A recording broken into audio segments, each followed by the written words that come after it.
ബേലൂർ മഖനയെ മയക്കുവെടി വെക്കാനുള്ള ദൗത്യം നാളെയും തുടരും. ഇന്നത്തെ ദൗത്യം അവസാനിച്ചിരിക്കുകയാണ്. കാട്ടാന ഇപ്പോൾ ബാവലി ഭാഗത്താണ് ഉള്ളത്. ദൃശ്യങ്ങൾ കൈരളി ന്യൂസിന് ലഭിച്ചു. ഇന്നത്തെ ഏറ്റവും പുതിയ ദൃശ്യങ്ങളാണ് ഇപ്പോൾ കൈരളി ന്യൂസ് പുറത്തുവിടുന്നത്. ദൃശ്യങ്ങളിലേക്ക്.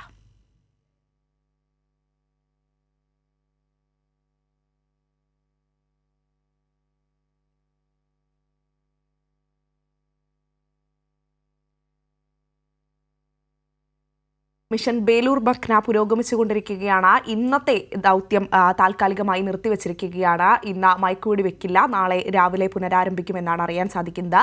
ഇപ്പോൾ ദൃശ്യങ്ങളാണ് ബേലൂർ മഖ്നയുടെ ഉൾവനത്തിൽ ബേലൂർ മഖ്ന വിഹരിക്കുന്നതിന്റെ ദൃശ്യങ്ങളാണ് പ്രേക്ഷകർ കാണുന്നത്.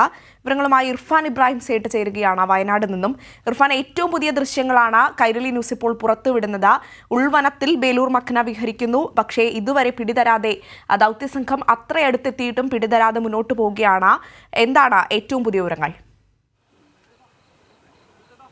അഞ്ജന, ദൗത്യ സംഘത്തിന് ഇപ്പോഴും പിടികൊടുക്കാതെ 4-ാം ദിവസം അവസാനിക്കുമ്പോഴും ബേലൂർ മഖ്ന സ്വതന്ത്രമായി വിഹരിക്കുകയാണ്.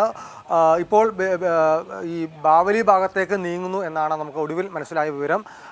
മറ്റൊരു കാര്യം എടുത്തു പറയേണ്ടത്, ദൗത്യം അവസാനിച്ചിട്ടില്ല, ദൗത്യം ഇപ്പോഴും തുടരുകയാണ്. മയക്കുവെടി വെക്കാനുള്ള ശ്രമം മാത്രമാണ് അവസാനിച്ചിട്ടുള്ളത്.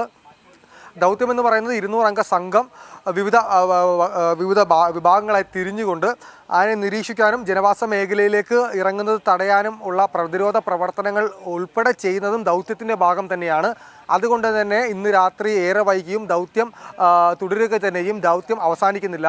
ആനയെ മയക്കുവെടി വെച്ച് പിടിച്ചതിന് ശേഷം മുത്തങ്ങ ക്യാമ്പിലേക്ക് മാറ്റുന്നത് വരെ ദൗത്യം തുടർന്നുകൊണ്ടേയിരിക്കും എന്നാണ് നമുക്ക് പറയുവാൻ കഴിയുന്നത്. ഇപ്പോൾ ഇന്ന് അവസാനിച്ചിട്ടുള്ളത്, ഇന്ന് മയക്കുവെടി വെക്കാനുള്ള ശ്രമം മാത്രമാണ് അവസാനിച്ചിട്ടുള്ളത്. ഇന്ന് പുലർച്ചെ 5:30 ആരംഭിച്ച മയക്കുവെടി വെക്കാനുള്ള ശ്രമമാണ് ഇന്നിപ്പോൾ 6:30 അവസാനിച്ചിട്ടുള്ളത്. നാളെ പുലർച്ചെ അതിരാവിലെ തന്നെ വീണ്ടും 5-ാം ദിവസം എന്ന നിലയിൽ വീണ്ടും ശ്രമം തുടരും. മയക്കുവെടി വെക്കാൻ ഉള്ള ഒരു പ്രധാന വെല്ലുവിളിയായി നേരിടുന്നത് ഈ മഖ്നയുടെ ഒപ്പം തന്നെ മറ്റൊരു മോഴയും കൂടി ഈ കൂട്ടുചേർന്നിട്ടുണ്ട്. ഇവർ ഒരുമിച്ചാണ് സഞ്ചരിക്കുന്നത്. ഇതിൻ്റെ ദൃശ്യങ്ങൾ കൈരളി ന്യൂസ് പ്രേക്ഷകരുമായി പങ്കുവയ്ക്കുന്നുണ്ട്. ഈ ദൃശ്യങ്ങളിൽ നിന്ന് വളരെ വ്യക്തമാണ്, ഈ 2 ആനകൾ ഒരുമിച്ച് നിൽക്കുന്നു എന്നുള്ളത് കൊണ്ട് തന്നെയാണ് ഈ മഖ്നയെ വെടിവെക്കാൻ അല്ലെങ്കിൽ മയക്കുവെടി വെക്കാൻ ഇപ്പോൾ സാധിക്കാത്തത്. മാത്രമല്ല, കുറ്റിക്കാടുകൾ നിറഞ്ഞ പ്രദേശത്തായിരുന്നു ഈ മഖ്ന ഇന്ന് നിലയുറപ്പിച്ചിരുന്നത്. ഒരു കുളം ഉണ്ടായിരുന്നു. ആ കാടിനടക്കി കുളത്ത്, ആ കുളത്തിലാണ്, അതിൻ്റെ സമീപ പ്രദേശമുള്ള കുറ്റിക്കാട്ടിലാണ് ആന ഇന്ന് മുഴുവൻ നിലയുറപ്പിച്ചിരുന്നത്. അവിടെ 3 അടി പൊക്കം വരെയുള്ള കുറ്റിക്കാടുകൾ ഉണ്ടായിരുന്നു. അതുകൊണ്ട് തന്നെയാണ് ഈ ഇത്തരത്തിൽ മയക്കുവെടി വെക്കാൻ കാര്യമായി കഴിയാതിരുന്നത്. ഇന്ന് രാവിലെ മുതൽ തന്നെ ഏകദേശം 8 മണിയോടുകൂടി തന്നെ ആനയെ കൃത്യമായി സ്പോട്ട് ചെയ്യാൻ വനംവകുപ്പിൻ്റെ ദൗത്യസംഘത്തിന് കഴിഞ്ഞു. അതിന് ശേഷം തുടർച്ചയായ ഇടവേളകളിൽ ആനയുടെ ദൃശ്യങ്ങൾ ഡ്രോൺ ഉപയോഗിച്ച് വനംവകുപ്പ് നിരീക്ഷിച്ചു വരികയായിരുന്നു. ആനയുടെ സഞ്ചാരപഥവും നിരീക്ഷിച്ചിട്ടുണ്ടായിരുന്നു. ഇപ്പോൾ ആന ഒരു അവശത കാണിക്കുന്നു എന്നാണ് ഒടുവിൽ ലഭിക്കുന്ന വിവരം. എന്നാൽ ഇത് സംബന്ധിച്ചൊരു സ്ഥിരീകരണം വരേണ്ടതുണ്ട്. മഖ്ന 4 ദിവസമായി ഈ പ്രദേശത്ത് തന്നെ ചുറ്റിക്കറങ്ങുകയാണ്. ബാവലി ഭാഗത്തേക്കാണ് ഒടുവിൽ നീങ്ങുന്നത്. അതായത് രാവിലെ സ്പോട്ട് ചെയ്ത ഇരുമ്പുപാലം കോളനിക്ക് സമീപത്തു നിന്നും ബാവലി പ്രദേശത്തേക്ക് നീങ്ങുന്ന ഒരു സാഹചര്യമാണ് ഉണ്ടായിരുന്നത് എന്നാണ് ഒടുവിൽ ലഭിക്കുന്ന വിവരം. എങ്കിൽ തന്നെയും ഈ ഇരുട്ടായത് ദൗത്യസംഘത്തിന് ഒരു ശ്രമകരമായ ഒരു ജോലി തന്നെയായിരുന്നു. വെടിവെക്കുന്നതിൽ നിന്നും, മയക്കുവെടി വെക്കുന്നതിൽ നിന്നും അവരെ പിന്തിരിപ്പിക്കാൻ സാധിച്ചത്, അല്ലെങ്കിൽ പിന്തിരിപ്പിക്കാൻ ആ ഒരു ദൗത്യത്തിൽ നിന്ന് പിന്മാറേണ്ടി വന്നത്, മയക്കുവെടി വെക്കുന്ന ദൗത്യത്തിൽ നിന്ന് പിന്മാറേണ്ടി വന്നത് ഇരുട്ട് വീണത് മൂലം തന്നെയാണ്. നാളെ അതിരാവിലെ വീണ്ടും 5-ാം ദിവസവും മയക്കുവെടി വെക്കാനുള്ള ഒരു ശ്രമം തുടരും.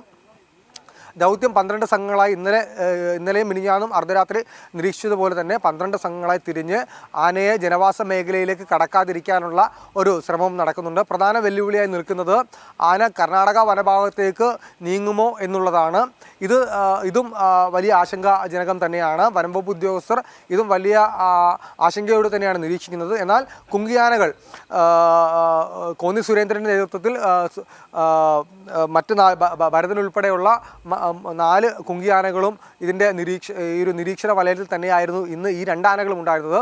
ഇത് മാത്രമല്ല, ഈ പ്രദേശത്ത് മറ്റ് കാട്ടാന കൂട്ടം ഉണ്ടായിരുന്നു എന്നുള്ളതും ഒരു വലിയ വെല്ലുവിളിയാണ്. ആനത്താരിയുടെ പ്രദേശത്ത്, അതായത് സ്ഥിരമായി കാട്ടാനകൾ വരുന്ന ആനത്താരിയുടെ പ്രദേശത്ത് ഇന്ന് 11 മണിയോടുകൂടി ഇത്തരത്തിൽ ഉണ്ടായിരുന്നു. ഈ മഖ്നയും കൂടെയുള്ള മറ്റൊരു മോഴയാനയും ഇർഫാൻ, അതായത് ഇപ്പോൾ ലഭിക്കുന്ന വിവരങ്ങൾ അനുസരിച്ച് ഏറ്റവും ഒടുവിൽ ഈ ബേലൂർ മഖനെ കാണാൻ സാധിച്ചത് ബാവ്ലി മേഖലയിലാണ്. സ്വാഭാവികമായും ബാവ്ലി മേഖല എന്ന് പറയുന്നത് മൈസൂർ അതിർത്തി പ്രദേശം കൂടിയാണ്. ഈ മൈസൂർ അതിർത്തി കടന്ന ഇതിന്റെ സ്വാഭാവിക ആവാസ വ്യവസ്ഥയിലേക്ക്, അതായത് നാഗർഹോള ഭാഗത്തേക്ക് കടക്കുകയാണെങ്കിൽ ഈ ഒരു ദൗത്യം തന്നെ ഉപേക്ഷിക്കേണ്ട സാഹചര്യം വരും. ഇന്ന് ദൗത്യം 5ാം ദിനത്തിലേക്ക് കടക്കുകയാണ്. സ്വാഭാവികമായും വലിയ ആശങ്ക ഉളവാക്കുന്നുണ്ട്. ഇപ്പോൾ രാത്രിയും നിരീക്ഷണം തുടരുന്ന സാഹചര്യമാണല്ലേ നിലവിലുള്ളത്? രാത്രിയും നിരീക്ഷണം തുടരും. ആന ജനവാസ മേഖലയിൽ ഇറങ്ങുന്നത് തടയാനുള്ള പ്രതിരോധ പ്രവർത്തനങ്ങളും അതോടൊപ്പം തന്നെ കുങ്കിയാനകളെയും ഉപയോഗിച്ചും വനപാലകരും പടക്കം പൊട്ടിച്ചും ഈ ജനവാസ മേഖലയിലേക്ക് ഇറങ്ങി പോകാതിരിക്കാനുള്ള ശ്രമങ്ങൾ നടത്തും. എങ്കിൽ തന്നെയും ഇതിനെ തിരിച്ച് മൈസൂർ അതിർത്തി കടന്ന് കർണാടകയുടെ നാഗർകോള മേഖലയിലേക്ക് കടന്നു പോയാൽ ഈ ദൗത്യം ഉപേക്ഷിക്കേണ്ടതായിട്ട് വരും. എന്നാൽ നിലവിലെ സാഹചര്യത്തിൽ അത് ഗുണകരമാവില്ല. ആന തിരിച്ചു വരാനുള്ള സാധ്യതയുമുണ്ട്. പിന്നീടും തിരിച്ചു വന്ന് പ്രശ്നങ്ങൾ ഉണ്ടാക്കാനും ആക്രമണം സ്വഭാവം ഉള്ളതുകൊണ്ട് തന്നെ വന്യത കൂടുതലായി ഉള്ളതുകൊണ്ട് തന്നെ ആ ഒരു ആശങ്ക നിലനിൽക്കുന്നതുകൊണ്ട് ആനയെ കൃത്യമായി ലൊക്കേറ്റ് ചെയ്ത് ആ ഒരു അധികാര പരിധിയിൽ തന്നെ ആയിരിക്കും നിർത്തുക. അതുകൊണ്ട് തന്നെ നാളെ രാവിലെയോടുകൂടി പുലർച്ചയോടുകൂടി തന്നെ ഈ പ്രതിരോധ പ്രവർത്തനങ്ങൾക്ക് ശേഷം മയക്കുവെടി വെക്കാനുള്ള ഒരു ശ്രമം നടരും. ശരി, എന്തായാലും ഓപ്പറേഷൻ ബേലൂർ മഖ്ന നാളെയും തുടരും. ഇന്ന് മയക്കുവെടി വെക്കുന്നതിന് വേണ്ടിയുള്ള ശ്രമങ്ങൾ അവസാനിച്ചിരിക്കുകയാണ്. വിവരങ്ങളാണ് ഇർഫാൻ നൽകിയത്.